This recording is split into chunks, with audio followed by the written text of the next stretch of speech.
Restoring an Exodus wallet is simple if you have your 12-word recovery phrase. Here's a step-by-step guide to restore your wallet. Install Exodus Wallet. If you haven't already, download and install the Exodus Wallet app from the official website. Open the wallet. Once installed, open the Exodus app on your device. Select Restore Wallet. On the welcome screen, click the Restore Wallet option. Enter your recovery phrase. You'll be prompted to enter your 12-word recovery phrase. Ensure the words are entered in the exact order they were provided during the wallet setup. Carefully type each word correctly, as this is critical for successful restoration. Set a new password. After entering the recovery phrase, you will be asked to create a new password for your wallet.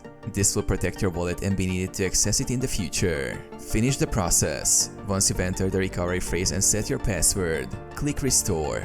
Your wallet will sync with the blockchain and all your assets will be restored.